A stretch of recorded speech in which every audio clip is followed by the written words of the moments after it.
சாதி இரண்டொழிய வேறில்லை சாற்றுங்கால் நீதி வலுவா நெறிமுறையின் மேதினியில் இட்டார் பெரியார் இடாதோர் இழுகுலத்தார் பட்டாங்கில் உள்ளபடி என்று நம் அவை பெரும்பாட்டி பாடியிருக்க, இத்தகைய புரட்சி வரிகளை கொடுத்தும் இன்று தமிழ் சமூகத்தில் பல்வேறு இடங்களில் பல்வேறு கோணங்களில் ஆணவ படுகொலைகள் அரங்கேறிக் கொண்டுதான் இருக்கின்றன.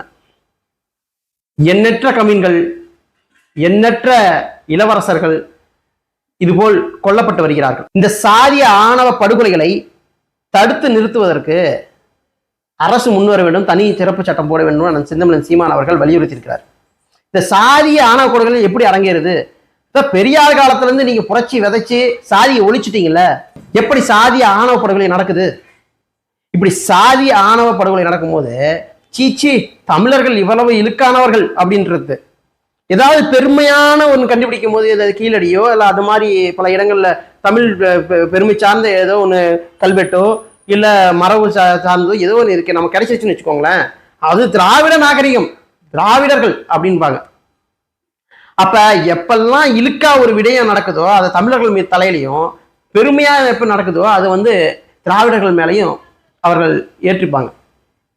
இன்னைக்கு ஆணவ படுகொலை நடக்குதுன்னா அதுக்கு காரணம் யாரு? இவர்கள் தான். சாதியை ஒழித்து விட்டோம் என்று பிதற்றிக் கொள்ளும் இந்த திராவிடர்களால தான் இன்னைக்கு சாதி வேரூன்றி நிக்குது. ஆரிய பார்ப்பன என்ன செஞ்சானோ அதுக்கு இணையாக இவர்களும் தமிழர்களுக்கு அதே துரோகத்தை இழைத்துக் கொண்டிருக்கிறார்கள். தீண்டாமை, விடுதலை சிறுத்தையும் பாமகவும் தீண்டாமையா தான் கடைபிடிக்கணும், தீண்டாமையில தான் இருக்கணும், ஒருத்தர் பேசிக்கூடாது. பிரித்து வைத்து அந்த திராவிடம் ரத்தம் சுவைத்துக் கொண்டிருக்கிறது.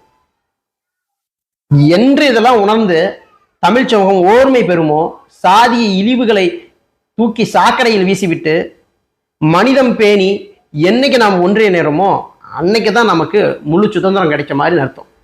நடந்திருக்குது இல்ல, இதை எப்படி ஏற்றுக்கொள்வது?